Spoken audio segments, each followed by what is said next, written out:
there, spread them apart. I'm gonna throw it on the rotor, rebolt it on there, and it should be good to go. Oh yeah, these brakes are cooked. And it's just pretty much the steel left, holy crap. Yeah, there's time for some new ones, that's for sure. How's it going today, guys? Welcome back to another video. Today's video, we're just gonna be doing some stuff in the garage and getting my bike fixed up. I got some brakes on the way. I just gotta wait for the mail to show up. So I just gotta do a few things here, probably rock a quick shower, and then we will head to the garage. So let's get to her. Alrighty, finally showed up. Bring that inside. Nubs, what do you think it is? Alrighty, let's open this bad boy. Ordered a few things. First of all, I ordered a couple winch ropes for my quads. So instead of cable, it's gonna be rope instead. I'll open those and show you guys. I ordered a little dongle piece that I could connect my iPad to my curved monitor. Nice fancy piece there. And I ordered some new brakes for my dirt bike, finally. I've been meaning to get these for a while. Oh yeah, that's gonna be so much better.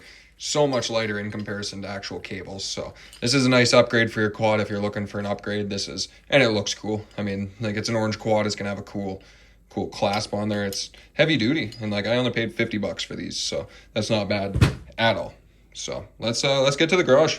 Alrighty, we're in the garage, so let's get these brakes over with. So first things first, you take your axle nut off, which I've already done, and then you can either cinch your tire all the way forward, take your chain off, but I'm going to pop the connector link off and then actually just take the chain right off basically, and then pull the tire off, replace the pads, and should be good. So, and then we're gonna move to the front.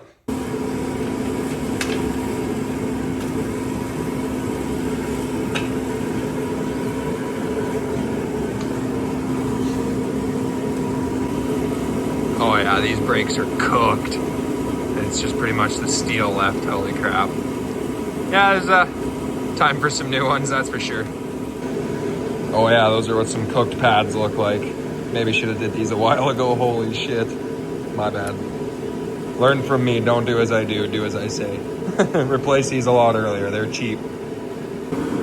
Well, that's a lot better. That's as what they are supposed to look like. Little tip for this, what you're gonna wanna do is keep your old pads on, and then you take a screwdriver and you go in between and you pry them apart as much as you physically can. So basically what you wanna do is push that chrome plunger right there, that chrome plunger, in as much as possible, because when you put new pads on there, it's gonna be a lot thicker, right? So, okie dokie, almost got her back together. I'm just gonna slide the axle bolt all back through. I put a bit of high pressure grease on there, so when I slide it through, I also put some grease on the bearings on the actual wheel bearing itself. So yeah, it should be a lot better, that's for sure. Alrighty, it's a day later. I'm having a problem with my rear brakes. I cannot get them to bleed. There's no air in the system. As I pumped them, you can tell there's no air in the system. So, okay, so I pumped them. There was no more air coming out. I held the brake and tightened the nipple at the same time, or the bleeder, and just nothing. And yes, there's fluid in there. It's not past where it sucks in. So no air coming out, nothing.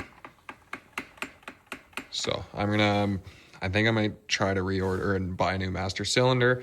I'm hoping my piston isn't stuck on the caliper, but we are gonna work on the front here and get that done with. So let's get to her. Almost time for summer. She's getting nice. Ouch. Getting nicer out, that's for sure. Okay, let's start working on this front brake. The rear brake, I'm gonna leave the bleeder open, leave my setup like this, and then I'm going to compress the brake and leave it overnight and see if it hopefully maybe pushes some air bubbles out. If it doesn't do that, then I'm guessing my piston for the brake is seized in there.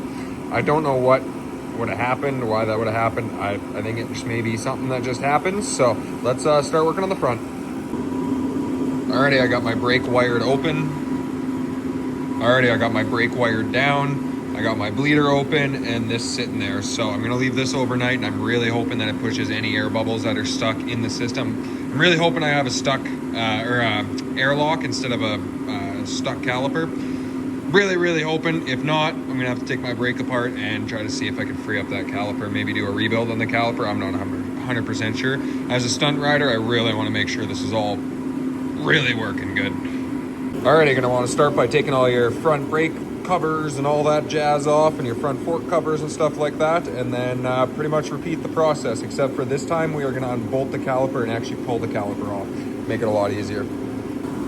Alright, I got the new pads on there, spread them apart. I'm gonna throw it on the rotor, rebolt it on there, and it should be good to go. Also, another little tip, not really a tip, but just a tool you should get, is if you're into bike mechanics, into really most mechanics in general, really, you should get yourself a T-bar. It's absolutely amazing. So this spins right here, so you can hold on to that and you can spin this whole piece. It's kind of hard to show, but with only one hand, but yeah, that spins like that. So you can basically just spin her in as fast as your heart desires. It's actually really nice for spinning stuff out, more or less. Not looking forward to it either, but I have to do a cam chain tensioner in my daily.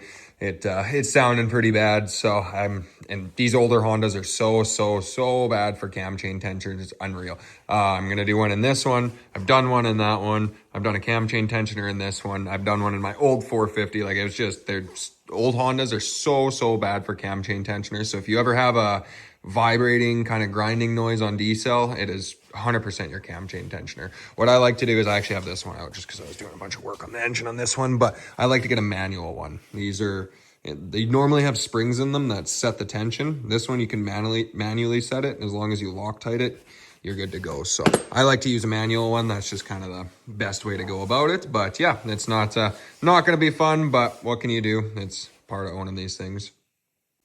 Okay, should be good to go. And yoink. And yoink. Perfect. Alrighty, well, now I guess we just sit and wait for this one to hopefully wait for this to bleed out. If not, I'm just going to replace this whole system, upgrade the master and the caliper, screw it, get a braided line as well. So upgrade the whole thing, especially for a stunt bike. You really want your rear brakes to be working good. So alrighty, that's all I got for you guys on that one. I hope you guys enjoyed that one. I know it was a little bit shorter than the videos I normally make. I'm really trying to cook out some content for you guys. It's almost summertime, so I'll be able to really cook out some good bike content. So yeah, I hope you guys enjoyed that one. Don't forget to like and subscribe, and see you later.